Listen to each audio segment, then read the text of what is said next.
13h, 14h. Europe 1, 13h. Avec Céline Giraud sur Europe 1, 13h20, 13h21. C'est l'heure d'accueillir vos deux chroniqueurs du jour. Céline, l'avocat Gilles-William Goldnadel et le directeur adjoint de la rédaction du Journal du Dimanche, Raphaël Steinville. Bonjour les amis, bienvenue à bord. Bonjour. Ravi de Céline. vous retrouver. Évidemment, j'attaque avec ces images terribles, insupportables.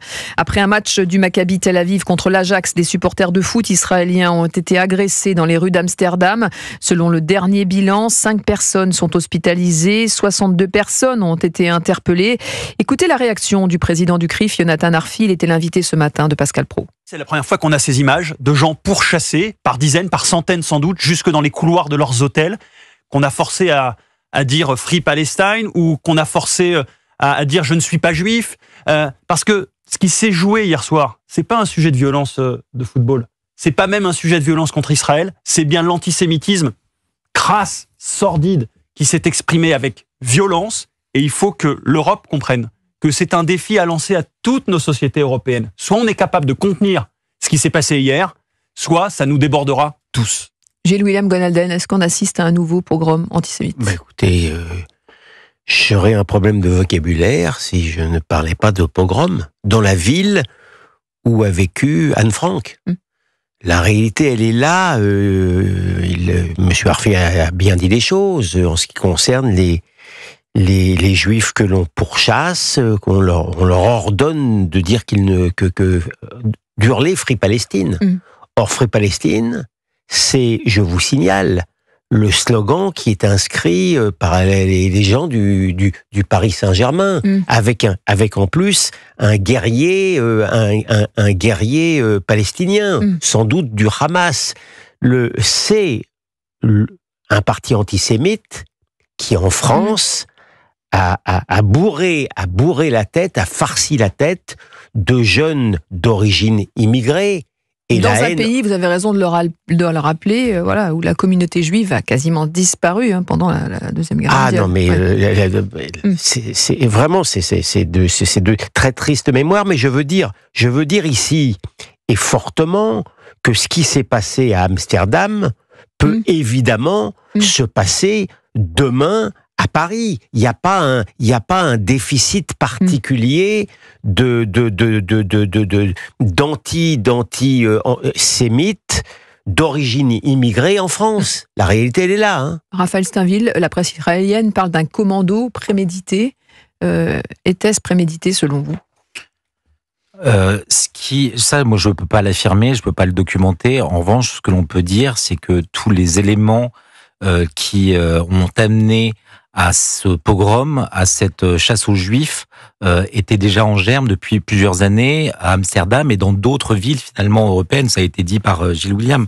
Mais peut-être la grande différence, c'est qu'on peut citer Anne-France, on peut citer Eti Ilsoum pour rappeler ce qu'ont déjà vécu un certain nombre, la communauté juive aux Pays-Bas et ailleurs. Mais ce qui est vrai et ce qui est fondamental, c'est la responsabilité et des politiques et des communautés arabo-musulmanes dans un certain nombre de ces quartiers qui aujourd'hui, parce que on a fait le choix du multiculturalisme, on règne en maître sur certains quartiers, notamment en Amsterdam. Je ne sais pas si vous avez déjà eu l'occasion ces derniers mois ou dernières années de vous rendre à Amsterdam, mais ce sont des quartiers aujourd'hui qui sont tenus par des barbus. Comme en Belgique. Avec l'appel à la prière qui aujourd'hui est autorisé, je crois, depuis 2019 dans les mosquées à Amsterdam. Et je pense que ça participe, ou en tout cas ça a rendu possible, dans cet antisémitisme absolument débridé, les scènes absolument abominables qu'on a pu voir hier soir. Alors, faut-il s'inquiéter avant le match France-Israël au Stade de France jeudi ? La question se pose. Certains envisageaient la délocalisation de ce match. Écoutez, le ministre de l'Intérieur, Bruno Retailleau, il se veut ferme et n'envisage pas l'idée d'une délocalisation. Nous avons pris la décision du déroulement dans son lieu d'origine, au Stade de France. Et nous prendrons tous les moyens pour que, évidemment, il se déroule dans de bonnes conditions. J'entends des voix pour nous dire il faut reculer, il faut le déplacer, il faut le transférer. En termes de dispositifs de sécurité, le préfet de police m'a indiqué formellement qu'il pouvait tenir son dispositif et assurer la sécurité autour du Stade de France. Mais il y a une autre raison. Arrêtons de reculer. Arrêtons les renoncements. Nous sommes en France, dans la République française. Et moi, je tiens à ce qu'un match de foot même si c'est France-Israël, puisse se dérouler dans les conditions normales. Gilles-William Goldnadel, dispositif exceptionnel, hein. Pas de parking, pas de bar ouvert autour, des policiers dans les tribunes, mais le match va se tenir. Et une billetterie qui risque d'être en berne aussi. Est-ce que...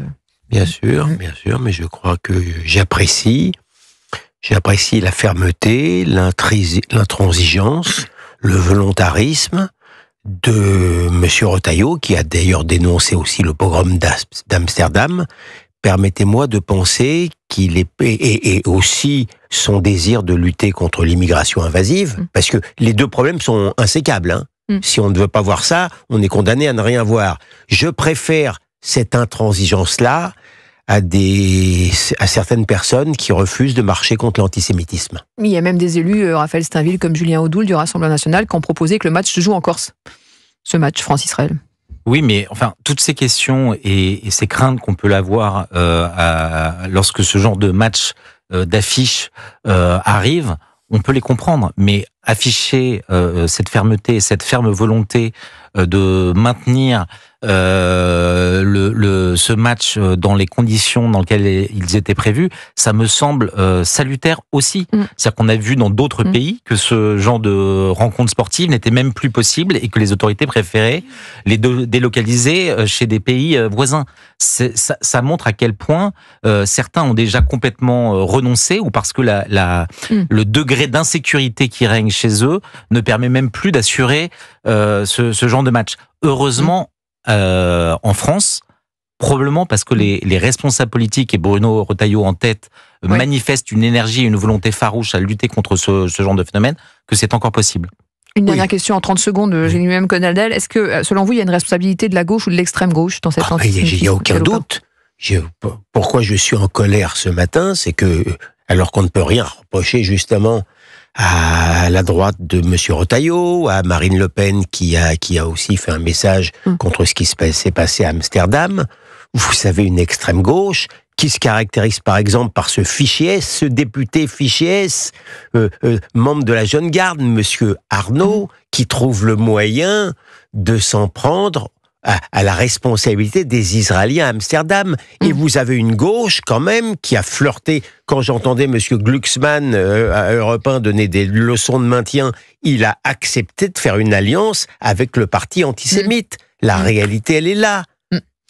13h29, on va continuer à dérouler l'actualité et on va revenir sur ce qui fait aussi l'actualité à Marseille maintenant avec ce plan choc, cette mobilisation générale pour lutter contre le narco-banditisme. Annonce faite par Bruno Retailleau et Didier Migaud, on en parle. Et si vous voulez réagir, vous composez le 01 80 20 39 21 13h 14h. Vous écoutez Céline Géraud sur Europe 1.